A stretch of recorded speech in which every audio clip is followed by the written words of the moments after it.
إن الحمد لله نحمده ونستعينه ونستغفره ونعوذ بالله من شرور أنفسنا ومن سيئات أعمالنا من يهده الله فلا مضل له ومن يضلل فلا هادي له وأشهد أن لا إله إلا الله وحده لا شريك له وأشهد أن محمدا عبده ورسوله أرسله بالهدى ودين الحق ليظهره على الدين كله ولو كره المشركون اللهم صل على محمد وعلى آل محمد كما صليت على إبراهيم وعلى آل إبراهيم إنك حميد مجيد اللهم بارك على محمد وعلى آل محمد كما باركت على إبراهيم وعلى آل إبراهيم في العالمين إنك حميد مجيد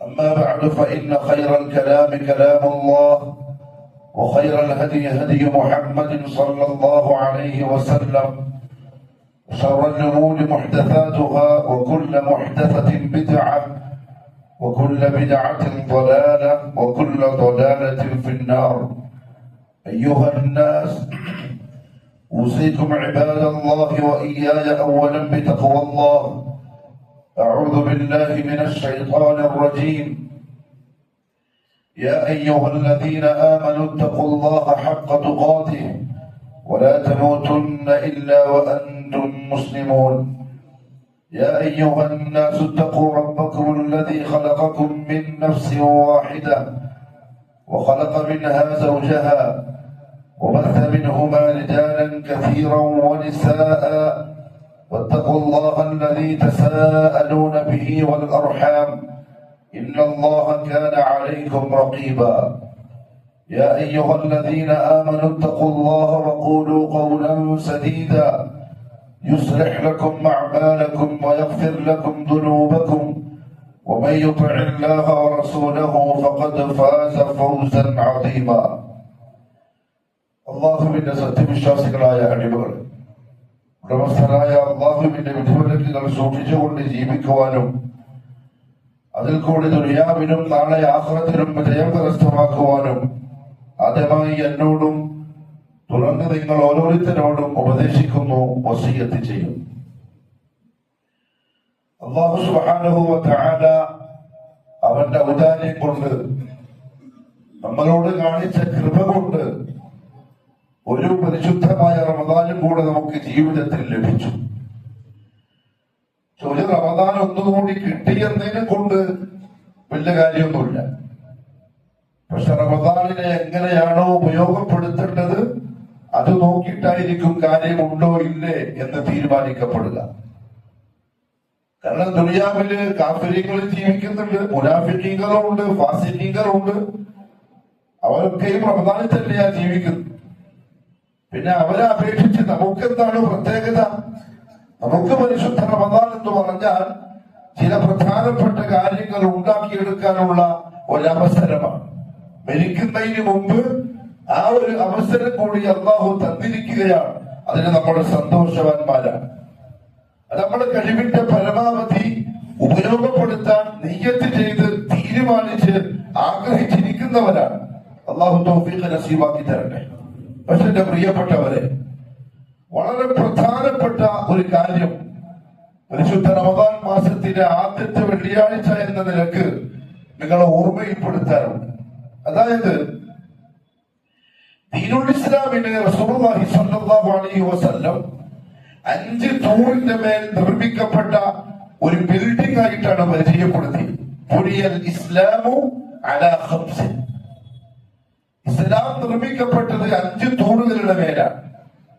ഇത് 5ഉം പൂർത്തിയാവേണ്ട സമയത്ത് പൂർത്തിയാകുമ്പോഴാണ് ഇസ്ലാം ആവുക. അതല്ലെങ്കിൽ ഒരു കണ്ടം വെച്ചത് പോലെ ഉണ്ടാവും, ഏറ്റിക്കൂട്ടി വെച്ച പോലെ. അതായത് ഒരാൾക്ക് 1 ഉണ്ട്, 2 ഇല്ല, 3 ഉണ്ട്, 4 ഇല്ല, 5 ഉണ്ട്. അതിന് ഇസ്ലാം പറയൂല. അത് അവനവൻ അവന്റെ ഇഷ്ടത്തിനനുസരിച്ച് ആവശ്യമുള്ള എടുത്ത് ആവശ്യമില്ലാത്ത ഒഴിവാക്കി ഒരു ഭംഗിയില്ലാത്തൊരു ബിൽഡിംഗ് പോലെയാണ്. അത് അല്ലാഹു ആഗ്രഹിക്കുന്നില്ല.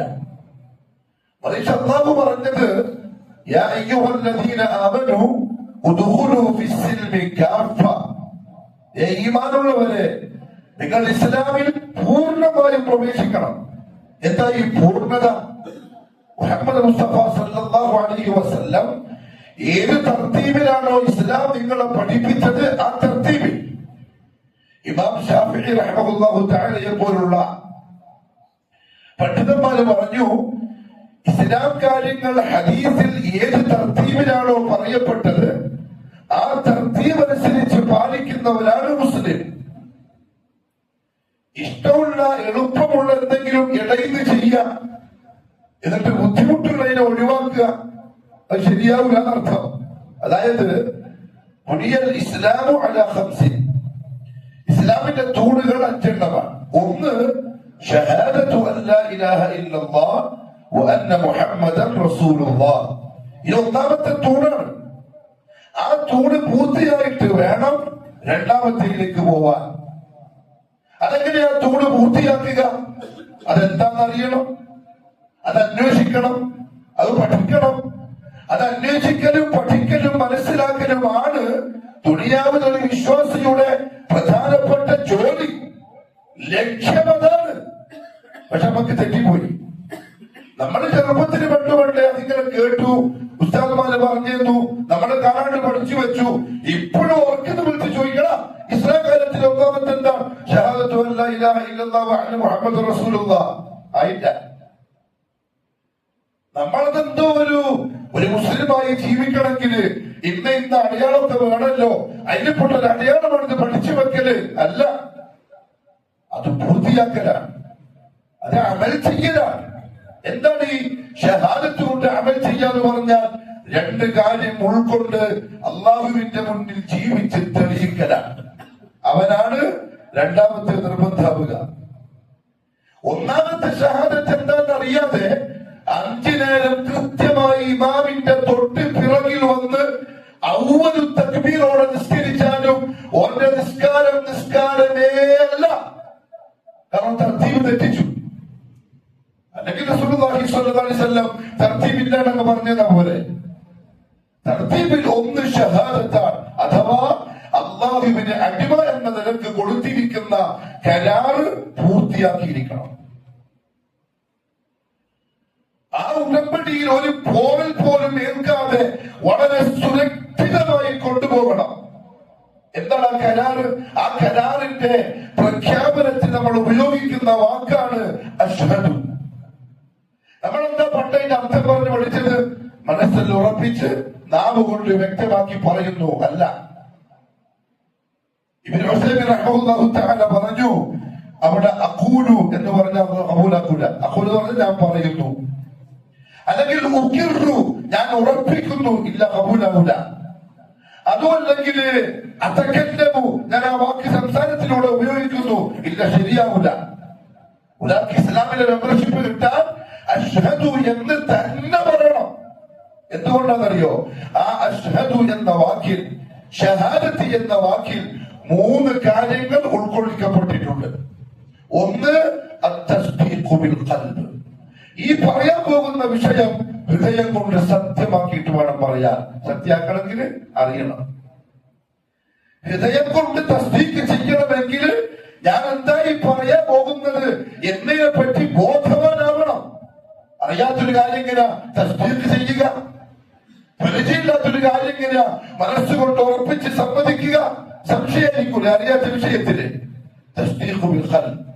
2, മനസ്സുകൊണ്ട് ഹൃദയം കൊണ്ട് സത്യമാക്കിയ ആ സത്യത്തെ നെഞ്ചു വിരിച്ച് അഭിമാനത്തോടെ ധൈര്യത്തോടെ മാനവരുടെ മുന്നിൽ പ്രഖ്യാപിക്കണം.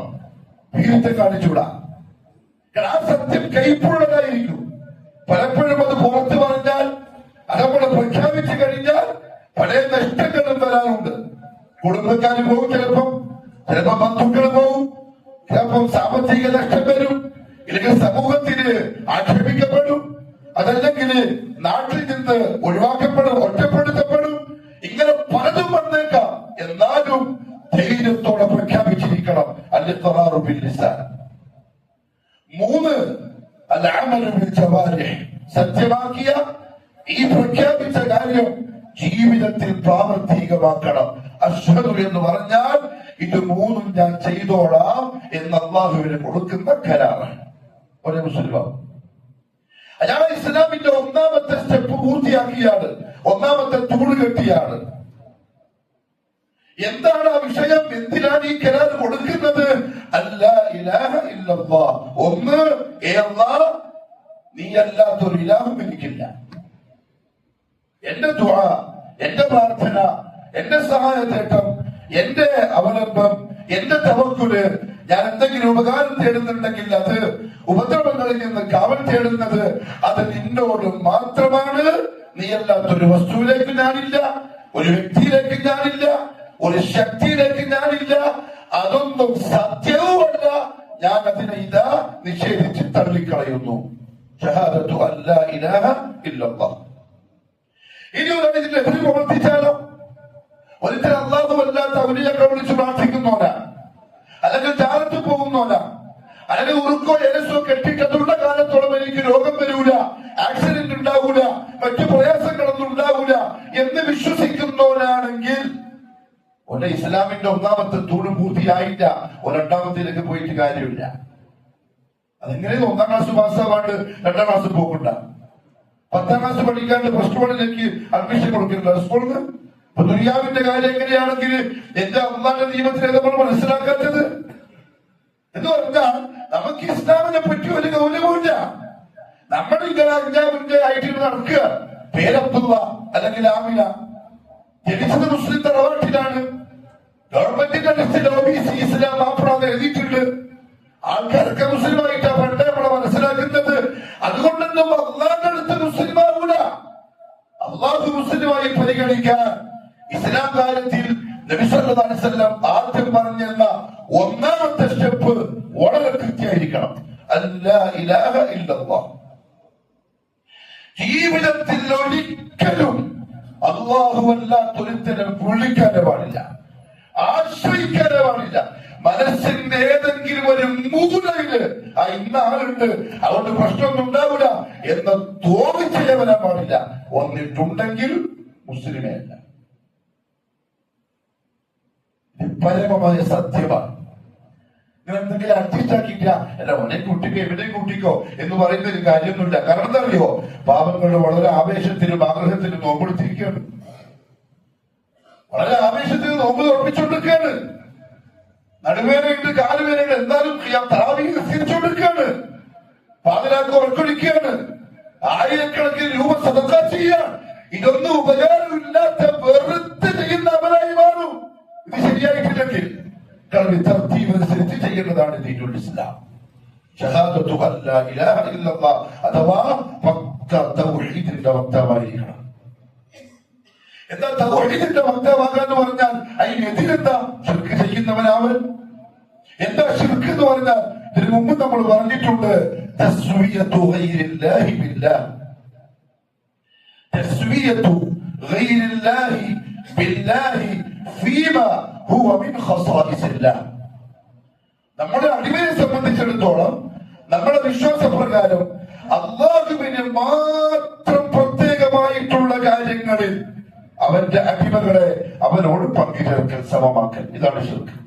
ഒരു ഉദാഹരണം പറയാം. ഒരാൾ രോഗിയായി, രോഗിയായാൽ പ്രകൃതിപരമായിട്ട് അല്ലാഹു റബ്ബുൽ ഇസ്സത്ത് നിശ്ചയിച്ച ഒരു രീതിയുണ്ട്. ഡോക്ടറെ കാണാൻ പോകണം, അയാൾ പോയി. ഡോക്ടർ എഴുതിച്ചെഴുന്ന മരുന്ന് കഴിക്കണം, അയാൾ കഴിച്ചു, അസുഖം മാറുന്നില്ല. പിന്നെയും പോയി കണ്ടു വേറാണ്, അസുഖം മാറുന്നേ ഇല്ല. വളരെ പ്രയാസം, വളരെ ബുദ്ധിമുട്ട്, വളരെ കഷ്ടപ്പാട്, പൈസ തീരുന്നു, മാനസികമായി തളരുന്നു. അപ്പൊ ഇതൊരാൾ പറഞ്ഞു, ഇന്ന് ജാറത്ത് പോയാൽ മതി, അവിടെ കുറച്ച് പൈസയോ ഈറ്റപ്പഴോ എന്തെങ്കിലും നേർച്ചയാക്കിയാൽ പല ആൾക്കാരെ രോഗവും അവരെ കൊണ്ട് മാറിയിട്ടുണ്ട്, നിന്റെ മാറുമായിരിക്കും. ഓ പോയി, ഇവൻ പോയി. ഈ പോകുന്നവരെ അവൻ മുസ്ലിമാണ്, ഗവൺമെന്റ് ലിസ്റ്റിലല്ല, അള്ളാന്റെ ലിസ്റ്റില് മുസ്ലിമാണ്. പക്ഷെ ഇവൻ ജാറത്തിൽ ചെന്നു, 1 കിലോയുടെ ഈത്തപ്പഴത്തിന്റെ പേര് ജാറത്തിന്റെ മുന്നിൽ വെച്ചിട്ട് പറഞ്ഞു, തങ്ങളെ ഒരുപാട് കഷ്ടപ്പെട്ട് രോഗം കൊണ്ട് ഡോക്ടറെ കണ്ടു, മരുന്ന് കഴിച്ചു, 1 രക്ഷയില്ല, പലതും പരീക്ഷിച്ചു, നിങ്ങളടുത്ത് എന്താക്കലും രോഗം മാറുന്നുണ്ടെന്നാ കേട്ടത്, എന്റെ ബുദ്ധിമുട്ടൊന്ന് മാറ്റിത്തരാൻ തരണേ. ആ ഒരു വാക്കോട് കൂടെ അവൻ ഇസ്ലാമിൽ നിന്ന് പുറത്തായി. ഇസ്ലാമിൽ അവന്റെ മെമ്പർഷിപ്പ് പോയി. എന്തുകൊണ്ടറിയോ? അവൻ തസ്വീയത്ത് ചെയ്തു. തസ്വീയത്ത് എന്ന് പറഞ്ഞാൽ സമമാക്കി. ആരെ? അല്ലാഹു അല്ലാത്ത ഒരാളെ, ജീവിച്ചിരിക്കുന്നതാണ് മരിച്ചതായാലും. എന്തിനാണ് സമമാക്കിയത്? ഫീമാ ഹുവ മിൻ ഖസാഇസില്ലാഹ്, പ്രപഞ്ചത്തിന്റെ നാഥനായ അല്ലാഹുവിന് മാത്രം അവകാശപ്പെട്ട അവന്റെ ഖുദ്റത്തിൽ. രോഗിയാക്കുന്നവൻ അല്ലാഹുവാണ്, രോഗം ശിഫയാക്കുന്നവനും അല്ലാഹുവാണ്. ഇവന് തങ്ങളെ രോഗം ശിഫയാക്കുന്നവരായി കണ്ടു. അതോടുകൂടി അള്ളാഹു കൊടുത്ത കരാറ് പൊളിഞ്ഞു. ഒരു ഇസ്ലാമിന് പുറത്തായി. ഒന്നിസ്കരിച്ചാൽ ഇസ്ലാമിന് തർത്തീബ്. ചില ആൾക്കാർ ചോദിക്കും നമ്മളോട്, നിങ്ങൾ എന്തിനാ ഈ തൗഹീദും ലാ ഇലാഹ ഇല്ലല്ലാഹ് ഈ ശിർക്കും ഇങ്ങനെ പറഞ്ഞുകൊണ്ടിരിക്കുന്നത്? എന്തിനാ നാട്ടിൽ പ്രശ്നമാക്കുന്നത്? എന്താ പിന്നെ പറയണ്ടേ? പുതിയൊരായിക്കോതാ. മുസ്ലിം ഉമ്മത്ത് എന്തെങ്കിലും അമല് ചെയ്യുമ്പോ അതിനൊരു അസലുണ്ടാവണം. ഈ പാപങ്ങളുടെ അമല് നഷ്ടപ്പെട്ടു പോയിക്കൂടാ എന്ന ആശയിലും എന്ന് അന്ന് പറഞ്ഞതിനെ കൊണ്ടായി പറയും. കാരണം പരിശുദ്ധ റമദാനില് നോമ്പെടുത്ത് ക്ഷീണിച്ച് അവശരായി വരുന്ന പല ആളുകളെയും പറ്റി അറിയുമ്പോ വല്ലാത്തൊരു സങ്കടം തോന്നുന്നു. കാരണം നോമ്പ് വെറുതെ. അവിടെ പ്രിയപ്പെട്ടവരെ തർത്തീബനുസരിച്ച് മടിക്കേരിയില് ഈ സലഫി പള്ളിയിലെ വിപ്രമെന്നല്ലാണ്ട് നിങ്ങൾക്ക് ഇത് കേൾക്കാൻ കഴിയില്ല. ഉറപ്പാണ്. വെറുതെ അഹങ്കാരം പറയുന്നതല്ല, നിങ്ങളെ ഹക്ക് മനസ്സിലാക്കാൻ പറയുന്നതാണ്. ഇസ്ലാമിന്റെ തർത്തീബിൽ ഒന്ന് ഷഹാദത്തു അല്ലാ ഇലാഹ ഇല്ലല്ലാഹ്. രണ്ടാമത്തെ എന്താ അറിയോ? അതിനൊപ്പം ചേർത്ത് വെച്ചത് വഅന്ന മുഹമ്മദൻ റസൂലുള്ളാഹ്. മുവഹിദുകളെ, സലഫി പ്രവർത്തകരെ ഇവിടെ നമ്മളും ചിലപ്പം വീണു പോവാനുള്ള ചാൻസ് ഉണ്ട്. എന്താണ് അശ്ഹദു അന്ന മുഹമ്മദൻ റസൂലുള്ളാഹി എന്ന് പറഞ്ഞാൽ? 4 കാര്യം ചെയ്യല. അത് ചെയ്യാൻ ഓടി നിസ്കാരമില്ല. അല്ലാഹു നമുക്ക് മാപ്പാക്കി തരട്ടെ. അത് ചെയ്യാതെ ഓടി രണ്ടാമത്തെ നിസ്കാരം നിർബന്ധമില്ല. ഒന്ന് തസ്ദീഖുഹു ഫീമാ അഖ്ബർ. നബി സല്ലല്ലാഹു അലൈഹി വസല്ലം വഹീന്റെ അടിസ്ഥാനത്തിൽ നമുക്ക് എന്തൊക്കെ പറഞ്ഞു പഠിപ്പിച്ചിട്ടുണ്ടോ അതിനെ ലവലേശം സംശയമില്ലാതെ സത്യമാക്കാൻ.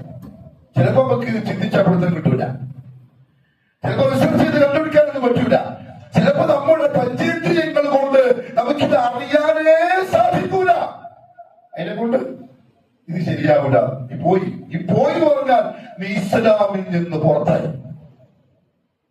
ഗൗരവത്തിന് വേണം മനസ്സിലാക്കാൻ. മുഹമ്മദ് സല്ലല്ലാഹു അലൈഹി വസല്ലം പറഞ്ഞ പല ഹദീസുകളെയും ചില അതിബുദ്ധിമാന്മാരായി ചമയുന്ന മന്ദബുദ്ധികള് പ്രസംഗിച്ചും എഴുതിയും ചിലപ്പോ നിങ്ങളെ മസ്തിഷ്കത്തിനെ വല്ലാണ്ട് സ്വാധീനിച്ചിട്ടുണ്ടാവും. സൂക്ഷിച്ചോടെ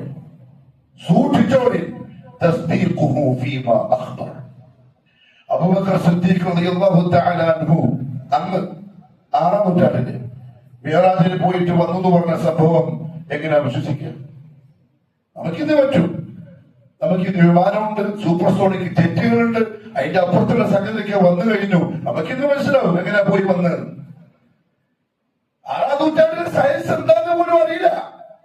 അവർക്ക് മക്കത്ത് നിന്ന് മദീനത്തേക്ക് പോകാൻ 13 ദിവസത്തെ യാത്രയാണ്. അങ്ങനത്തെ അവരോട് പറയുന്നത് മസ്ജിദുൽ അഖ്സയിൽ പോയിട്ട് രാത്രി എന്നെ തിരിച്ചെത്തി. തസ്ദീഖുഹു ഫീമാ അഖ്ബർ. അശ്ഹദു അന്ന മുഹമ്മദൻ റസൂലുള്ളാഹി എന്ന് പറഞ്ഞാൽ മുഹമ്മദ് സ്വല്ലല്ലാഹു അലൈഹി വസല്ലം പറഞ്ഞതാണോ? ശരി, സത്യം. ഞാൻ അങ്ങോട്ടും ഇങ്ങോട്ടുമില്ല, സത്യം. തസ്ദീഖുഹു ഫീമാ അഖ്ബർ. അതില്ലെങ്കിൽ ഇസ്ലാമിന്റെ 1-ാമത്തെ സ്റ്റെപ്പ് പൂർത്തിയായില്ല. ഇതെന്തിനാ നോമ്പെടുക്കുന്നത്? ഇസ്ലാമിന് തർത്തീബുണ്ട്. നമ്മളൊരു ബിൽഡിങ്ങിലേക്ക് കയറുമ്പോ ആദ്യത്തെ കാലം ഇതിന്റെ മുകളിലാവത്തില്ലേ? ആദ്യം താഴത്തെ സ്റ്റെപ്പുമല്ല. ഇപ്പുറമെ കയറുമ്പോ അത് കഴിഞ്ഞ് വിട്ടണോ, പിന്നെ ഇത് ചവിട്ടണോ, കാര്യം ഇതിന്റെ മുകളിലേക്ക് വെച്ചാൽ വീണോ. അങ്ങനെ തന്നെ ഇത് സംഭവിക്കുക. ഇസ്ലാം കൃത്യമാണ്. കാരണം എന്തായാലോ അത് ഉണ്ടാക്കിയവൻ അല്ലാഹുവാണ്, മനുഷ്യന്മാരല്ല. അപ്പൊ മനുഷ്യന്മാരത് പാലിക്കുമ്പോ ഇതെന്റെ റബ്ബ് വരച്ച സിറാത്തുൽ മുസ്തഖീമാണ്, അങ്ങനെ പാലിക്കണം. അല്ലാഹു തൗഫീഖ് നസീബാക്കി തരട്ടെ. 1. 2 ഇംതിസാലുഹു ഫീമാ അമർ. മുഹമ്മദ് സല്ലല്ലാഹു അലൈഹി വസല്ലം നിർബന്ധമായിട്ട് എന്തെങ്കിലും കൽപ്പിച്ചിട്ടുണ്ടെങ്കിൽ അനുസരിച്ചോളണം. സുന്നത്തല്ല, റസൂലുള്ളാഹിന്റെ അംറാണ്, കൽപ്പനയാണ്. ചിലപ്പോൾ ഖുർആനിൽ ബാക്കിപ്പെട്ടിട്ടുണ്ടാവില്ല. റസൂലുള്ളാഹി സ്വല്ലല്ലാഹു അലൈഹി വസല്ലം പറഞ്ഞു, അല്ലാഹുവിന്റെ റസൂൽ ഹലാലാക്കിയതും ഹലാലാണ്, അല്ലാഹുവിന്റെ റസൂൽ ഹറാമാക്കിയതും ഹറാമാണ്. നമുക്ക് ഖുർആനിൽ കണ്ടു വരില്ല. ഇംതിസാലുഹു, അല്ലാഹുവിന്റെ റസൂലിന്റെ കൽപ്പന കേട്ടു ഇങ്ങനെ ചെയ്യണം. ഖുർആൻ പുറക്കി പരിധി കാണുന്നില്ല. വന്നിട്ട് പൊക്കി പിടിച്ചിട്ട് പറയും മടക്കിയിട്ടോന്ന് ഖുർആനൊന്നുമില്ല കേട്ടോ, വെറുതെ പറയുന്നതാണ്. സലഫുകൾ പറഞ്ഞെന്തറിയോ, ഈ ഖുർആൻ വായിക്കേണ്ട പോലെ വായിക്കുവായി, ഈ ഖുർആൻ ഓതേണ്ട പോലെ ഓത്.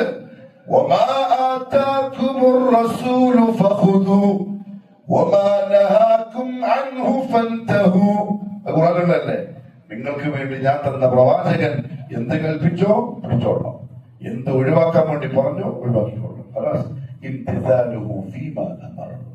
അവിടെ സുന്നത്തല്ലെന്ന് കൊണ്ട് വാക്കി ഏത് വാജിബായ അമർ, സുന്നത്തായ കൽപ്പനയുണ്ട്.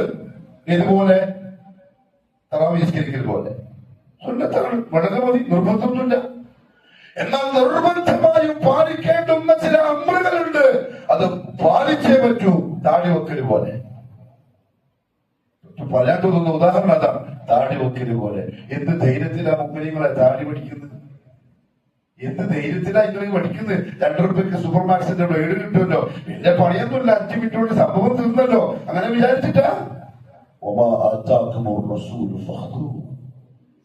ശരിക്കും നാടൻ ഭാഷയിൽ ചോദിച്ചാൽ എന്താ ചോദിക്കണമെന്ന് അറിയോ?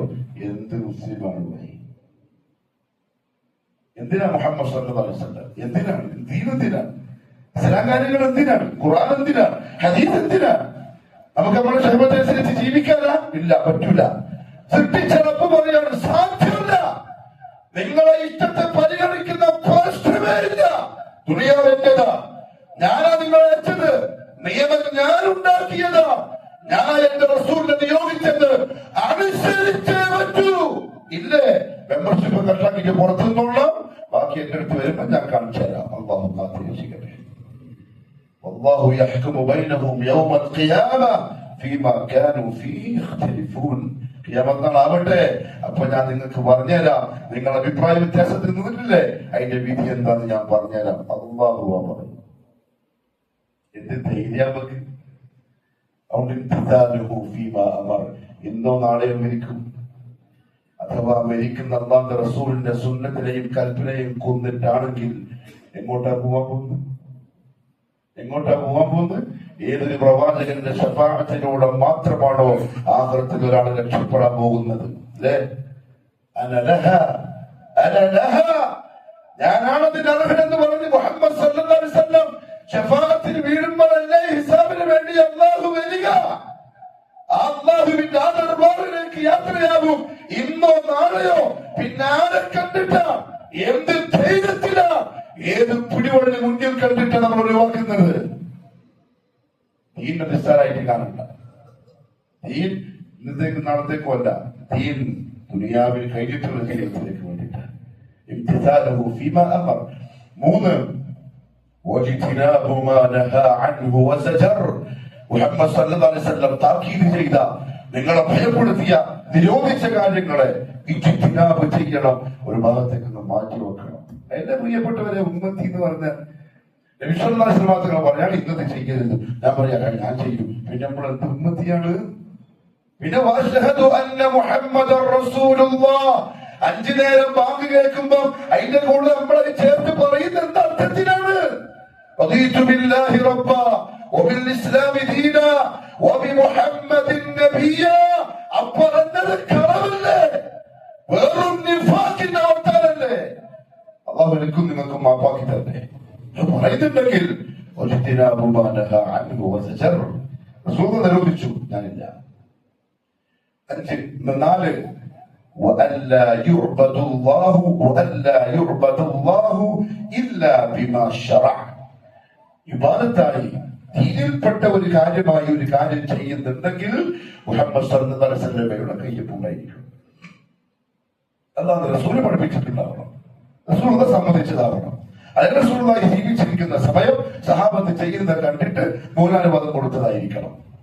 എന്ത് വിവാദത്താണെങ്കിലും ഏത് അമലാണെങ്കിലും നമ്മുടെ മകൾ ഉണ്ടാക്കി ചെയ്യാൻ പറ്റില്ല. ഇത് നല്ല തന്നെ. ഇപ്പൊ സലാത്തുകൾക്ക് റമദാനിലുണ്ടാവും പരിപാടിയുണ്ട്. 17-ാം ബദറിന്റെ ആണ്ട് വരും, അങ്ങനത്തെ വരും. കാരണം പറയാൻ എന്താ, അങ്ങനെങ്കിലും ചെറുപ്പക്കാരൊക്കെ പള്ളിയിൽ വന്നിട്ടൊന്ന് ഖുർആൻ വന്നിട്ട് ഒരു സ്വലാത്ത് ചെല്ലിട്ട് അങ്ങനെങ്കിലും അവരൊന്ന് നിസ്കരിക്കാൻ വെക്കാൻ, അങ്ങനെങ്കിലും അവരെ ചെയ്യിപ്പിക്കേണ്ട ഉത്തരവാദിത്തം നമുക്കില്ല. എങ്ങനെങ്കിലും ഒന്ന് നിസ്കരിപ്പിക്കുക, എങ്ങനെങ്കിലും ഒന്ന് പള്ളി കയറ്റുക, ഒരു ഉത്തരവാദിത്തമില്ല, ഒരു നിർബന്ധമില്ല. അള്ളാഹു നമ്മളടുത്ത് ചോദിക്കൂല. ആകെയുള്ള ഉത്തരവാദിത്തം ഫദക്കിർ ഇന്നമാ അൻത മുദക്കിർ ലസ്ത അലൈഹിം ബിമുസൈതിർ. നബിയെ ഉപദേശിച്ചോളി, ഓർമ്മിപ്പിച്ചോളി, നിങ്ങൾ വെറും ഒരു ഉപദേശകം മാത്രമാണ്. ലസ്ത അലൈഹിം ബിമുസൈതിർ, നിർബന്ധിക്കാൻ പാടില്ല. അത് ഞാൻ നോക്കിക്കോളാം, ചെയ്യുന്നുണ്ടോ ഇല്ലെന്ന് ഞാൻ നോക്കിക്കോളാം, നിങ്ങൾ പറഞ്ഞു കൊടുത്താൽ മതി. പിന്നെ നമ്മൾ എന്തിനാ കേട്ടാൻ നിൽക്കുന്ന പള്ളിയിലേക്ക് ചില തിരക്കി ഉണ്ടാക്കിയിട്ട് ഇബാദത്തായിട്ടൊരു കാര്യം ചെയ്യുന്നെങ്കിൽ മുഹമ്മദ് സല്ലല്ലാഹു അലൈഹി വസല്ലം അംഗീകരിച്ചിരിക്കണം. എന്റെ പ്രിയപ്പെട്ടവരെ, ഇതാണ് ഒന്നാമത്തെ സ്റ്റെപ്പ് എന്തിന്റെ, ഇസ്ലാമിന്റെ. അതിൽ കയറിയ ഞാൻ പറയുന്നല്ല, ഹദീസ് കേട്ടോളി. ബഹുമാനപ്പെട്ട മുആദ് ഇബ്നു ജബൽ റളിയല്ലാഹു തആല അൻഹുവിനെ യമനിലേക്ക് റസൂലുള്ളാഹി സ്വല്ലല്ലാഹു അലൈഹി വസല്ലം തങ്ങൾ അയച്ചു. ദഅവത്തിന് വേണ്ടി, യുദ്ധം ചെയ്യാൻ വേണ്ടി അയക്കുക. ഇതിന് പറയുന്ന വാക്കാണ് കേട്ടോളി. فقال له إنك تقدم على قوم من أهل الكتاب. മുആദ് റളിയല്ലാഹു അൻഹു, നീ കയറി ചെല്ലുന്നത് അഹ്ലി കിതാബിൽപ്പെട്ട ആളുകൾ ജീവിക്കുന്ന സ്ഥലത്തേക്കാണ്, ജൂതന്മാരും നസ്രാക്കളും യമനിൽ. ഫലിയകുൻ അവ്വല മാ തദ്ഉഹും, നീ അവിടെ ചെന്ന് കഴിഞ്ഞാൽ നീ അവരോട് ആദ്യമായി പറയുന്ന കാര്യമായിരിക്കണം ഇലാ അയ്യുവഹിദുല്ലാഹ തആല, അല്ലാഹുവിന്റെ തൗഹീദ് ഉൾക്കൊണ്ട് മുവഹ്ഹിദുകളാവാൻ എന്ന് പറഞ്ഞാൽ ഷഹാദത്തു അല്ലാ ഇലാഹ ഇല്ലല്ലാഹ്. ഇതാണ് ആദ്യം നീ പോയിട്ട് പ്രസംഗിക്കുന്നത്. ഇത് ചെയ്യലല്ല, ആദ്യം ഇത് പറഞ്ഞു കൊടുക്കണം. എനിക്ക് കേട്ടോളൂ. ഫഇദാ അറഫൂ ദാലിക്, നീ പറഞ്ഞു കൊടുത്ത് തൗഹീദ് അവർക്ക് മനസ്സിലായി, അവരത് ഉൾക്കൊണ്ട് ശിർക്ക് വിദഅത്തെല്ലാം ഒഴിവാക്കി ഇസ്ലാമിന്റെ ഈ ഒന്നാമത്തെ തൂണിലേക്ക് കയറി വന്നാൽ ഫഅഖ്ബിർഹും, പിന്നെ എന്താ അർത്ഥം, പിന്നെ ഇവര് തൗഹീദ് മനസ്സിലാക്കി, ശിർക്ക് ഒഴിവാക്കി, സുന്നത്ത് മനസ്സിലാക്കി, ബിദ്അത്ത് ഒഴിവാക്കി, തർത്തീബ് പ്രകാരം ഇസ്ലാമിലെ ഒന്നാമത്തെ സ്റ്റെപ്പിൽ കയറിയാൽ ഫഅഖ്ബിർഹും, പിന്നെ നീ അവർക്ക് പറഞ്ഞു കൊടുക്കണം ഇന്നല്ലാഹ ഫറദ അലൈഹിം ഖംസ സ്വലവാത്തിൻ ഫീ യൗമിഹിം വലൈലതിഹിം, അവർക്ക് അവരുടെ റബ്ബായ അല്ലാഹു രാത്രിയിലും പകലുമായി 5 നേരത്തെ നിസ്കാരം നിർബന്ധമാക്കിയിട്ടുണ്ട്. അപ്പോ തൗഹീദ് ആയതിനു ശേഷം, അപ്പൊ തൗഹീദ് പറഞ്ഞു കൊടുക്കട്ടെ, തൗഹീദ് പിരാതന്മാര് പറയും പോലെ പറയട്ടെ. കാരണം എല്ലാരും അത് വിട്ടിട്ട് നിസ്കരിക്കാൻ കയറി, എല്ലാരും അത് വിട്ട് പള്ളി, ജുമാഅത്ത് പള്ളി, തറാവീഹ് നിസ്കാരത്തിന് പള്ളി ഫുള്ള് ആളാണ്. ഫജ്റിന് പള്ളിയിൽ സ്ഥലമില്ല. ഈ പാവങ്ങളെ ആഗ്രഹിച്ചിട്ടാണ് വരുന്ന പള്ളിയിലേക്ക് രക്ഷപ്പെടാൻ, കൂലി കിട്ടാൻ. റമദാനല്ലേ, നിസ്കരിക്കണ്ടേ, ഇല്ലെങ്കിൽ വലിയ ശിക്ഷയായി പോകൂലേ, അത് വിചാരിച്ചിട്ടായി വരുന്നത്. പക്ഷെ വരുന്നവൻ ഇസ്ലാമിന്റെ മെമ്പർഷിപ്പ് പോലും എടുത്തിട്ടില്ല. എന്തായിരിക്കും അവസ്ഥ? നമുക്ക് മുണ്ടാടുക്കാൻ പറ്റുമോ? അത് പറഞ്ഞാൽ കുറ്റം പറയില്ല. അന്നാന്ന് റസൂലിന്റെ ഹദീസായി വായിച്ച് തൗഹീദ് ഉൾക്കൊണ്ടാൽ നിസ്കാരത്തെ സംബന്ധിച്ച് പറയണം. നിസ്കരിച്ചാലോ, അങ്ങനെ നിസ്കാരം അവർ പഠിച്ചു. ഫഅഖ്ബിർഹും, നീ പിന്നെ അവരോട് പറയണം അന്നല്ലാഹ അഫ്തറദ അലൈഹിം സകാതൻ ഫീ അംവാലിഹിം, അല്ലാഹു അവർ പണക്കാരാണെങ്കിൽ അവരുടെ സ്വത്തിൽ സക്കാത്ത് നിർബന്ധമാക്കിയിട്ടുണ്ട്. നിസ്കാരം ഇല്ലാത്തവന് സക്കാത്തില്ല, നിസ്കരിക്കാത്തവന്. കാരണം ഇസ്ലാമിന്റെ രണ്ടാമത്തെ സ്റ്റെപ്പ് ഇഖാമത്തുസ് സലാ, തൗഹീദ് കഴിഞ്ഞാൽ പിന്നെ നിസ്കാരം തുടങ്ങിക്കൊള്ളാം. നിസ്കാരം കൃത്യമായാൽ പൈസക്കാരനാണെങ്കിൽ സക്കാത്ത് കൊടുത്തോളാം. ഒരിക്കലും പടിഞ്ഞാറോട്ട് ഉന്തിട്ടാ തൂകില്ല.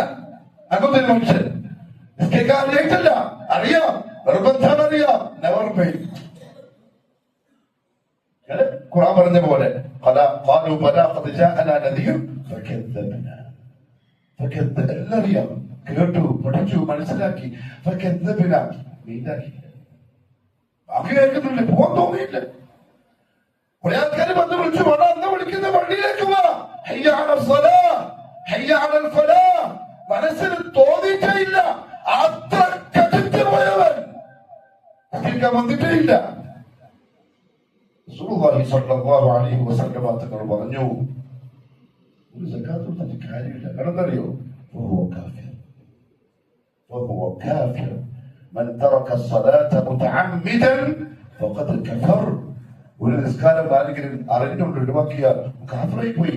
ഓനാണ് റമദാൻ വരുമ്പോ 27 അന്ന് ലക്ഷക്കണക്കിന് സക്കാത്തിന്റെ പെട്ടി കൊണ്ടുവന്നിട്ട് പള്ളിയിലേക്ക് ഇത്ര, പാവങ്ങൾക്ക് ഇത്ര, അതുപോലെ എത്തിക്കാനൊക്കെ ഇത്ര, വിധവകൾക്ക് ഇത്ര. എന്തിന്? ആ കൊടുപ്പും പാലായിട്ട് കൊടുക്കുന്ന കൊടുപ്പും സമാണ്. ഞാൻ മിമ്പറിന്റെ മുകളിൽ സംസാരിക്കുന്നു എന്ന ബോധത്തിൽ തന്നെ ഈ പറയുന്നത്, ഞാനായിട്ട് പറയുന്നതല്ല. ആ കൊടുക്കുന്നതും പാലായിട്ട് കൊടുക്കുന്നതും ശ്രദ്ധയാണ്. ജക്കാത്തല്ല, ജക്കാത്ത് ആർക്കാണ്? നിസ്കാരക്കാരനായ പണക്കാരൻ. കാരണം ഇസ്ലാമിന്റെ തർത്തീബ് എന്നറിയാം, ഷഹാദത്ത്, നിസ്കാരം, സക്കാത്ത്. അത് കഴിഞ്ഞിട്ട് സൗമു റമദാൻ, 4ാമത്തെ സ്റ്റെപ്പാണ് സൗമു റമദാൻ. തൗഹീദും ഇല്ല, ഷഹാദത്ത് മുഹമ്മദ് റസൂലുള്ളാഹിന്റെ ഷഹാദത്തും പൂർത്തിയാക്കിയില്ല, നിസ്കാരം പൂർത്തിയല്ല. റമദാൻ ആയപ്പോ ഒന്നുകൂടി അൽഹംദുലില്ലാഹ് ഖൈർ ഇങ്ങനെ കേൾക്കാൻ പറ്റുള്ളൂ. അങ്ങനെ വന്നാൽ പക്ഷേ എത്രയും പെട്ടെന്ന് ശരിയാക്കണം. തൗഹീദിലേക്ക് മടങ്ങണം, നിസ്കാരം തൗബ ചെയ്യണം. പോയിട്ടുണ്ടെങ്കിൽ കരഞ്ഞ് നിലവിളിച്ച് കരയണം. എന്തുകൊണ്ടറിയോ? പരിശുദ്ധ റമദാനിന്റെ രാത്രികളിൽ എത്ര വലിയ കൊടിയ തെമ്മാടിയാവട്ടെ, തോന്നിവാസിയാവട്ടെ, വെറുത്തികെട്ട ധിക്കാരിയാവട്ടെ, ഒരൊറ്റ തുള്ളി കണ്ണീര് മതിയാവും ഉടമസ്ഥനായ റബ്ബ് സർവ്വതും മാഫ് ചെയ്യാൻ. ഇന്നല്ലാഹ യഗ്ഫിറു ദുനൂബ ജമീഅൻ. സുബ്ഹാനല്ലാഹ്. അല്ലാഹു മാഫ് ചെയ്യട്ടെ. അല്ലാഹു മുഴുവൻ പാപങ്ങളും മാപ്പാക്കുന്നവനാണ്. നിസ്കാരം ഒഴിവാക്കിയിട്ടുണ്ടെങ്കിൽ ഇപ്പൊ റമദാൻ ചാൻസ് അവിടെ വന്നത്, ശൈത്താൻ ഇല്ലാത്തതുകൊണ്ട് ആ ചാൻസ് ഉപയോഗപ്പെടുത്തി ദുആ ചെയ്തോളി. ദുആ ചെയ്തോളി. അല്ലാഹുവേ, 5 നേരം 24 മണിക്കൂറിൽ ആരോഗ്യം തന്നു, നല്ല വസ്ത്രം തന്നു, നല്ല കാറ്, ബൈക്ക്, എല്ലാ സൗകര്യവും പൈസയും 24 മണിക്കൂറിൽ ഒരു 10 മിനിറ്റ് നേരത്തേക്ക് നീ എന്നെ വിളിച്ചപ്പോ, എന്നെ സൃഷ്ടിച്ചിരിക്കെല്ലാം തന്ന നീ എന്നെ വിളിച്ചപ്പം എനിക്ക് വിളിക്ക് ഉത്തരം നൽകാൻ പറ്റിയില്ല റബ്ബേ, വലിയ ധിക്കാരമായി പോയി. എന്നാ ചങ്ങായി വിളിച്ചപ്പോഴോ രാത്രി 2 മണിക്ക് വളരെ കറങ്ങിയിട്ട് വരാം, മനുഷ്യന് പോയിട്ട് വരാം, ആ റെഡിയുടെ 5 മിനിറ്റ് ഇപ്പൊ ഒന്ന് പരീക്ഷിച്ചിട്ട് വരാം. എത്ര കൂളായിട്ട് നമ്മൾ പോയത്, എത്ര ഈസായിട്ട് നമുക്ക് കച്ചവടത്തിന് വേണ്ടി ഇന്ന സ്ഥലത്ത് നിന്ന് ഒരാൾ വിളിക്കുന്നുണ്ട്, കച്ചവടം ഇപ്പൊ പോയാൽ നടക്കും, രാത്രി 3 മണിക്ക് വണ്ടി എടുത്ത് വിട്ടു, 5 മണിക്കൂർ ഡ്രൈവ് ചെയ്തിട്ട് പോയി, നാളെ കിട്ടാനുണ്ട്. ഏ അല്ലാ, എനിക്ക് നിന്നെ മനസ്സിലായില്ല, നിന്റെ വീടിന്റെ ഗൗരവം എനിക്ക് മനസ്സിലായില്ല, എനിക്ക് എണീക്കാൻ പറ്റിയില്ല, നീ മാപ്പാക്കി താ. മുഹമ്മദ് സല്ലല്ലാഹു അലൈഹി വസല്ലം പറഞ്ഞു, അടിമന്റെ ഈ യാചന കേൾക്കുമ്പോൾ അല്ലാഹുവിന്റെ അവസ്ഥ എന്തായിരിക്കും അറിയും? നമ്മളെന്തായിരിക്കും? വന്നിരിക്കുന്നു ഇപ്പൊ ഒരു അവസരം കിട്ടിയത്, ഇതുവരെ ഒരു സമയത്തൊന്നില്ല, ഇതുവരെ കണ്ടുവന്നില്ല. മലിക്കുൽ ജബ്ബാറായ രാജാതിരാജനായ അല്ലാഹു അടിമകളെ എന്ത് ചെയ്യാനും പൂർണ്ണ അവകാശമുള്ള ഉടമസ്ഥനായ അല്ലാഹു അസമയത്ത് പറയും, യാ ഇബാദി, എന്റെ അടിമകളെ, ഇന്നകും തഖ്തിഊന ബില്ലൈലി വന്നഹാർ, നിങ്ങൾ രാവും പകലും തെറ്റ് ചെയ്യുന്നവരാണ്, എനിക്കറിയാം, നീ എന്റെ അടിമകളെ, ഞാനല്ല നിന്നെ സൃഷ്ടിച്ചത്. എന്നാൽ ഞാനോ പാപങ്ങളെ മാപ്പാക്കുന്നവനാണ്. നീ ചോദിച്ചില്ലേ, ഞാൻ മാപ്പാക്കി, എന്നെ സൂക്ഷിക്കണം, എന്നെ ശ്രദ്ധിക്കണം. എത്ര അവിടെ റമദാൻ ചാൻസ് ആണ് പ്രിയപ്പെട്ടവരെ. അഥവാ ശിർക്കിലോ ബിദ്അത്തിലോ പെട്ടിട്ടുണ്ടെങ്കിൽ, നിസ്കാരമൊക്കെ പോയിട്ടുണ്ടെങ്കിൽ തൗബ ചെയ്തോളി. പണക്കാരാണെങ്കിൽ സക്കാത്ത് കൊടുക്കാണ്ട് പൂഴ്ത്തി വെച്ചിട്ടുണ്ടെങ്കിൽ തൗബ ചെയ്തോളി, മടങ്ങിക്കൂടെ. കാരണം എന്താ അറിയോ? അവനാണ് നോമ്പ് നിർബന്ധമുള്ളത്, അവന്റെ നോമ്പിനാണ് ആത്മാവുള്ളത്, അവന്റെ നോമ്പാണ് ഉടമസ്ഥന്റെ ലിസ്റ്റിൽ ബാബു റയ്യാനിൽ ആളുകളുടെ കൂട്ടത്തിൽ എഴുതപ്പെടുന്ന നോമ്പ്. ദീനാണ് ഈ പറയുന്ന എനിക്കും നിങ്ങൾക്കും ഗൗരവം മനസ്സിലാക്കി അമൽ ചെയ്യാൻ അല്ലാഹു തൗഫീഖ് നസീബാക്കി തരട്ടെ. أقول قولي هذا وأستغفر الله العظيم لي ولكم ولجميع المؤمنين فاستغفروه إنه هو الغفور الرحيم.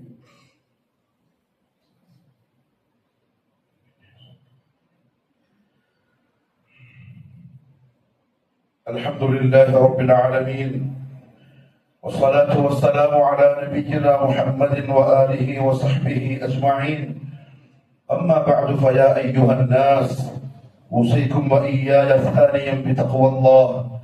അള്ളാഹുവിന്റെ സത്യവിശ്വാസികളായ അടിമകളെ, ജീവിതത്തിന്റെ എല്ലാ മേഖലകളിലും കഴിവിന്റെ പരമാവധി അള്ളാഹുവിനെ സൂക്ഷിക്കണേ എന്ന് എന്നോടും നിങ്ങൾ ഓരോരുത്തരോടും ഒരിക്കൽ കൂടി ഉപദേശിക്കുന്നു, വസിയ്യത്ത് ചെയ്യും.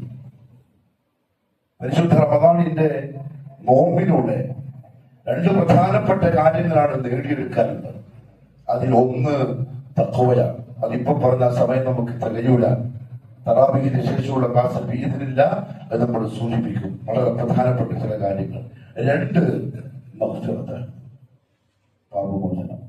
ഒരു ദിവസം റസൂലുള്ളാഹി സ്വല്ലല്ലാഹു അലൈഹി വസല്ലം മിമ്പറിന്റെ മുകളിലേക്ക് കയറുക. ഇമാം തബറാനി റിപ്പോർട്ട് ചെയ്ത സഹീഹായ റിവായത്താണ്. നമ്മൾ പലപ്പോഴും കേട്ടിട്ടുണ്ടാവും, ഓർമ്മപ്പെടുത്തലാണ്. സഅദ നബി സ്വല്ലല്ലാഹു അലൈഹി വസല്ലം അൽ മിമ്പർ. നബി സ്വല്ലല്ലാഹു അലൈഹി വസല്ലം മദീന പള്ളിയിലെ മിമ്പറിലേക്ക് കയറുക. മിമ്പറിന് 3 സ്റ്റെപ്പാണ് റസൂലുള്ളാഹിന്റെ. ഫഖാല ആമീൻ ആമീൻ ആമീൻ. നബി സ്വല്ലല്ലാഹു അലൈഹി വസല്ലം മിമ്പറിൽ കയറി കൊടുക്കുമ്പോൾ 3 പ്രാവശ്യം ആമീൻ പറഞ്ഞു. പതിവില്ലാത്തതാണ്. സഹാബത്തെ ശ്രദ്ധിച്ചു. ഫലമ്മ നസൽ, ഖുതുബ കഴിഞ്ഞ് താഴെ ഇറങ്ങിയപ്പോൾ സുഇല അൻ ദാലിക്, ആരോ ചോദിച്ചു, യാ റസൂലുള്ളാഹി സ്വല്ലല്ലാഹു അലൈഹി വസല്ലം പതിവില്ലാണ്ട് അങ്ങ് 3 പ്രാവശ്യം ആമീൻ പറയുന്നത് കേട്ടല്ലോ. ഫഖാൽ, നബി സ്വല്ലല്ലാഹു അലൈഹി വസല്ലം പറഞ്ഞു, അതാനി ജിബ്രീൽ, ഞാൻ മിമ്പറിന്റെ സ്റ്റെപ്പ് കയറിക്കൊണ്ടിരിക്കുമ്പോൾ എന്റെ അടുക്കൽ ജിബ്രീൽ വന്നു. ആരാ ജിബ്രീൽ എന്നറിയോ? അല്ലാഹുവായിട്ട് ഏറ്റവും അടുത്ത ബന്ധമുള്ള മലക്ക്. സിദ്റത്തുൽ മുൻതഹ വരെ പോകാൻ അവകാശമുള്ള ഏക മലക്ക്. അല്ലാഹു അവൻ അംബിയാ മുർസലീങ്ങൾക്ക് വഹി അറിയിക്കാനുള്ള അത്ര വിശ്വസ്തയോടെ കൈകാര്യം ചെയ്യേണ്ട ജോലി ഏൽപ്പിച്ച മലക്ക് റൂഹുൽ അമീൻ, അല്ലാഹു ജിബ്രീൽ, സത്യസന്ധനായ വിശ്വസ്തനായ ജിബ്രീൽ. അപ്പൊ എന്തായിരിക്കും അല്ലാഹുമായിട്ടുള്ള ബന്ധം? ആ ജിബ്രീലാ വന്നിരിക്കുന്നത്. അല്ലാഹു ഈ പറയുന്ന എനിക്കും നിങ്ങൾക്കും ഗൗരവം മനസ്സിലാക്കി സൂക്ഷ്മത പാലിക്കാൻ തൗഫീഖ് തരട്ടെ. ഫഖാൽ, ജിബ്രീൽ പറഞ്ഞു എന്നോട്, റഗിമ അൻഫു മ്രിഇൻ, ഒരുത്തൻ നശിച്ചു പോകട്ടെ. ജിബ്രീലിന്റെ ദുആ, ഒരുത്തൻ നശിക്കട്ടെ. അദ്റക റമദാന, അവന് റമദാൻ കിട്ടി, പക്ഷേ ഫലം യുഗ്ഫർ ലഹു, അവന്റെ പാപങ്ങൾ മാപ്പ് ചെയ്യപ്പെടാതെ റമദാൻ പോകും. ജിബ്രീലിന്റെ ദുആ ആമീൻ എന്ന് റസൂൽ പറഞ്ഞില്ല. അല്ലാഹുവിന്റെ റസൂൽ ആമീൻ പറഞ്ഞില്ല. അത് കണ്ടപ്പോൾ ജിബ്രീൽ പറഞ്ഞു, ഖുൽ ആമീൻ, മുഹമ്മദേ ആമീൻ എന്ന് പറ. എന്താ ആമീൻ അർത്ഥം? ഐ തഖബ്ബൽ, അല്ലാഹുവേ നീ സ്വീകരിക്കണേ. ജിബ്രീൽ ആവശ്യപ്പെട്ടപ്പോൾ മുഹമ്മദ് സല്ലല്ലാഹു അലൈഹി വസല്ലം പറഞ്ഞു ആമീൻ. റമദാൻ കിട്ടിയിരിക്കുന്നു നമുക്ക് എല്ലാവർക്കും. 2026 റമദാൻ കിട്ടിയിരിക്കുന്നു. പാപങ്ങൾ മാപ്പ് ചെയ്യപ്പെടാതെയാണ് റമദാൻ പോകുന്നതെങ്കിൽ ജിബ്രീലിന്റെ ദുആയും റസൂലുള്ളാഹിന്റെ ആമീനും അല്ലാഹു കാണട്ടെ. ഞാൻ പറഞ്ഞല്ലോ പ്രിയപ്പെട്ടവരെ, സ്വർഗത്തിലേക്കുള്ള വഴി എളുപ്പമല്ല, ഇത്തിരി കഷ്ടപ്പാടുള്ളതാണ്. രണ്ടാമത് ജിബ്രീൽ പറഞ്ഞു, വറഹിമ അൻഫു മ്രിഇൻ, ഒരാൾ നശിക്കട്ടെ, ദുഖിർത ഇൻദഹു ഫലൻ യുസല്ലി അലൈക, നബിയെ അങ്ങയുടെ പേര് അവന്റെ മുന്നിൽ പറയപ്പെടുകയും എന്നിട്ട് അവൻ സ്വലാത്ത് ചൊല്ലാതിരിക്കുകയും ചെയ്താൽ, നമ്മുടെ റസൂലിന്റെ മഹത്വം അറിയിച്ചോക്കെ, മുഹമ്മദ് സല്ലല്ലാഹു അലൈഹി വസല്ലം ആ പേര് കേൾക്കുമ്പോൾ ആരെങ്കിലും സ്വലാത്ത് ചൊല്ലാതിരുന്നാൽ അവർ നശിക്കട്ടെ. റസൂൽ ആമീൻ പറഞ്ഞില്ല. കാരണം ഉമ്മത്തിന്റെ അശ്രദ്ധ കാണിക്കുന്ന റസൂലിനൊക്കെ അറിയാം. ഓർഡർ, നബിയെ ആമീൻ എന്ന് പറയൂ. അപ്പൊ മുഹമ്മദ് സല്ലല്ലാഹു അലൈഹി വസല്ലം പറഞ്ഞു, ഫഖുൽതു ആമീൻ. അതുകൊണ്ട് എന്റെ മുഅ്മിനീങ്ങളെ ആ പേര് കേട്ടാൽ സ്വലാത്ത് ചൊല്ലാതിരിക്കരുത്, അതിഭയങ്കരമായ ശിക്ഷയാ വരാൻ പോകുന്നു. മൂന്നാമതായി ജിബ്രീൽ അലൈഹിസ്സലാം പറഞ്ഞു, വറഹിമ അൻഫു റജുലിൻ, ഒരാൾ നശിക്കട്ടെ, അദ്റക വാലിദൈഹി ഔ അഹദഹുമാ, അവന്റെ അടുക്കൽ അവന്റെ മാതാപിതാക്കൾ ഉപ്പയും ഉമ്മയും, ഔ അഹദഹുമാ, അല്ലെങ്കിൽ 2 പേരിൽ ഒരാൾ, അല്ലെങ്കിൽ ഉപ്പാവും ഉമ്മാവും, അല്ലെങ്കിൽ ആ 2 പേരിൽ ഉപ്പ മരിച്ചിട്ടുണ്ടാവും അല്ലെങ്കിൽ ഉമ്മ മരിച്ചിട്ടുണ്ടാവും ഒരാൾ. ഫലം യുഗ്ഫർ ലഹു, എന്നിട്ട് ആ 2 സ്വത്ത് കയ്യിൽ കിട്ടിയിട്ടും അള്ളാഹുവിന്റെ അടുത്ത് നിന്ന് മഗ്ഫിറത്ത് നേടിയെടുക്കാൻ കഴിയാത്ത മകൻ മകൾ നശിച്ചു പോകട്ടെ. നമ്മുടെ ഉപ്പയും ആരാന്നറിയോ? നമ്മുടെ ഉപ്പയും ഉമ്മയും ആരാന്നറിയോ? നമ്മുടെ മഗ്ഫിറത്തിന്റെ കാരണക്കാരാണ്, നമ്മുടെ സ്വർഗപ്രവേശനത്തിന്റെ കാരണക്കാരാണ്. പ്രിയപ്പെട്ടവരെ, പൊന്നുപോലെ മുത്തുപോലെ നിൽക്കോളി. എന്ത് പറഞ്ഞാലും കേട്ടെടുത്തോളി. ഇത് കേട്ടില്ല എന്ന് വിട്ടെ. എന്ത് കണ്ടാലും കണ്ണടച്ചോളി. അവരുടെ മുഖത്തേക്ക് ദേഷ്യം പൊളിച്ച് നോക്കാൻ പാടില്ല. അവരോട് ദേഷ്യപ്പെട്ട് സംസാരിക്കാൻ പാടില്ല. ശബ്ദം ഉയർത്തി വർത്തമാനം പറയാൻ പാടില്ല. നമുക്ക് ചിലപ്പോൾ 40-50 വയസ്സുണ്ടായിട്ടുണ്ടാവും. നമ്മുടെ മക്കൾ കല്യാണം കഴിച്ച മക്കളായിട്ടുണ്ടാവും. ഉപ്പ അപ്പോഴും പഴയ ഉപ്പയാണ്. ഉമ്മ അന്നേരവും നമ്മുടെ ആ ചെറിയ പ്രായത്തിൽ ബഹുമാനപ്പെട്ട വീട്ടിൽ നിന്ന് പോകുമ്പോൾ പറയും അസ്സലാമു അലൈക യാ ഉമ്മ. ഉമ്മക്ക് സലാം പറയും. അതിന് പറയും കമാ റബ്ബൈതനി സഗീറ. എന്റെ ചെറിയ പ്രായത്തില് ഉമ്മനെ നോക്കിയില്ലേ, അള്ളാഹു അതിന് പകരം അള്ളാഹു നിങ്ങൾക്ക് സമാധാനം തരട്ടെ. ഉമ്മ വീട്ടുവാതിൽക്കൽ വിളിച്ചു പറയും അസ്സലാമു അലൈക യാ ഉനൈ. ഒരു നിനക്കും അള്ളാഹുവിന്റെ സമാധാനം ഉണ്ടാവട്ടെ. കമാ റഹിംതനി ഫീ കിബരി. എനിക്ക് വയസ്സായപ്പോ നീ എന്നെ നോക്കിയതുപോലെ. അബൂ ഹുറൈറക്ക് ഉമ്മ കൊടുത്ത സർട്ടിഫിക്കറ്റ്.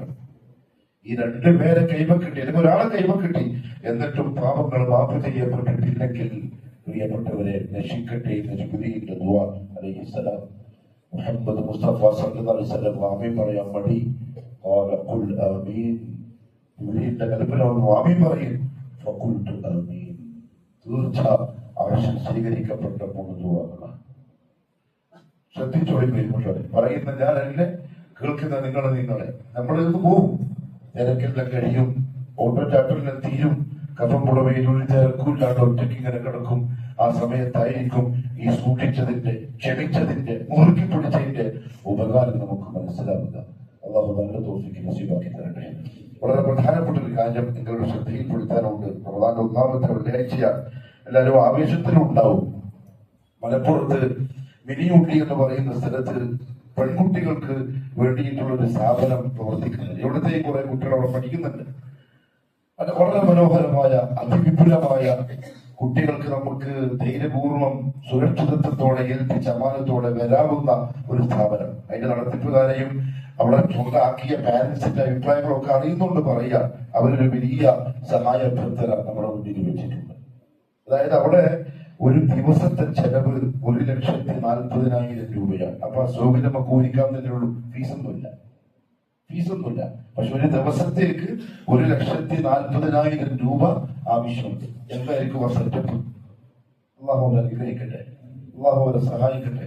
കാരണം പെൺമക്കള് സുരക്ഷിതരായി കിട്ടുക, ദീനുള്ളവരായി കിട്ടുക, ദീനിന്റെ ഇൽമുള്ളവരായി കിട്ടുക എന്നുള്ളത് ഇന്നൊരു കിട്ടാക്കനിയാണ്. അങ്ങനത്തെ ഒരു മോളെ കിട്ടിയാൽ അവള് മുത്താണ്. അള്ളാഹു നമ്മളെ പെൺമക്കളൊക്കെ അങ്ങനെ ആകട്ടെ. ആരെയും വഴിപിഴപ്പിക്കാതെ, പിശാചിന്റെ ഷറിലൊന്നും പെടാതെ, ദുനിയാവിന്റെ ഫിത്നയിലൊന്നും പെടാതെ നമ്മളെ പ്രിയപ്പെട്ട മക്കളെ അള്ളാഹു കാക്കട്ടെ. കാരണം നമുക്കൊരു സംരക്ഷണവും വീട്ടിന്റെ ഉള്ളിലുള്ളപ്പോൾ അത് മനസ്സിലാവില്ല. കൈവന്ന് വിട്ടുപോയ മക്കളെ കുറിച്ച് ഓർത്ത് കരയുന്ന മാതാപിതാക്കളുടെ മനസ്സിന്റെ വേദന ചെറിയ വേദന എന്ന് പറഞ്ഞാൽ അള്ളാഹു കാക്കട്ടെ. അതുകൊണ്ട് ശരിക്കും പറഞ്ഞാൽ ഇങ്ങനത്തെ സ്ഥാപനങ്ങൾ നമ്മളെ സഹായിക്കുന്നതിന് വേണം. ഒന്നുമില്ലെങ്കിലും നമ്മളെ മക്കൾക്ക് വേണ്ടി സുരക്ഷിതത്വം ഒരുക്കാൻ വേണ്ടിയിട്ടല്ലേ. അതുകൊണ്ട് കഴിവിന്റെ പരമാവധി ഒരു വിദ്യാർത്ഥിയുടെ ഒരു വർഷത്തെ ചെലവ് 70,000 രൂപയാണ്. അതെങ്കിലും ഏറ്റെടുക്കാൻ പറ്റുന്നവരൊക്കെ ഏറ്റെടുക്കണം. ഇല്ലെങ്കിൽ കഴിയുന്നത്ര എന്താണോ ചെയ്യാൻ പറ്റുക മനോഹരമായി ചെയ്യണം. റമദാനിന്റെ ആദ്യത്തെ വെള്ളിയാഴ്ച അത് മനോഹരമായി തുടങ്ങിയാൽ കഴിയുമ്പോഴേക്കും അള്ളാഹു മനോഹരമായി തിരിച്ചറിയട്ടെ. ഇനി ഒന്നും ദുനിയാവ് തന്നില്ലെങ്കിലും പാപങ്ങളൊക്കെ മാപ്പാക്കി തന്ന് ആ പേര് ലിസ്റ്റ് സ്വർഗത്തിന്റെ ആൾക്കാരിലേക്ക് എഴുതി വെച്ച് തന്നാൽ തന്നെ മതിയായി. അത്ര നമ്മൾ ആഗ്രഹിക്കുന്നുള്ളൂ, അത്ര നമ്മളെ പ്രതീക്ഷയുള്ളൂ. അള്ളാഹു നല്ല തൗഫീഖ് നസീബാക്കട്ടെ. അലാ വഇന്ന അല്ലാഹ സുബ്ഹാനഹു വതആല أمرنا بالصلاة والسلام على النبي ألا فصلوا وسلموا عليه. اللهم صل على محمد وعلى آل محمد كما صليت على إبراهيم وعلى آل إبراهيم إنك حميد مجيد. اللهم بارك على محمد وعلى آل محمد كما باركت على إبراهيم وعلى آل إبراهيم إنك حميد مجيد. اللهم ارض عن الخلفاء الراشدين وأفضل أمراء المرشدين عن أبي بكر وعمر وعثمان وعلي رضوان الله عليهم أجمعين وعن الصحابة والقرابة كلهم أجمعين. اللهم اغفر للمؤمنين والمؤمنات والمسلمين والمسلمات الأحياء منهم والأموات إنك مجيب الدعوات وقاضي الحاجات. اللهم أعز الإسلام والمسلمين وأذل الشرك والمشركين وانصر الإسلام والمسلمين والمجاهدين في سبيلك يا رب العالمين. اللهم تقبل منا صيامنا وقيامنا وركوعنا وسجودنا واستجب دعوتنا وصدقاتنا برحمتك يا أرحم الراحمين. اللهم اجعل هذا الشهر الشريف العظيم شاهدا لنا لا شاهدا علينا، واجعله حجة لنا لا حجة علينا. اللهم اعتق رقابنا ورقاب آبائنا وأمهاتنا وأزواجنا وذرياتنا وإخواننا وأخواتنا ولقاب جيراننا ولقاب أقاربنا ولقاب أمة محمد صلى الله عليه وسلم من النار برحمتك ومنك وفضلك وجودك وكرمك يا أكرم الأكرمين. وصلى الله على نبينا محمد وعلى آله وصحبه وسلم.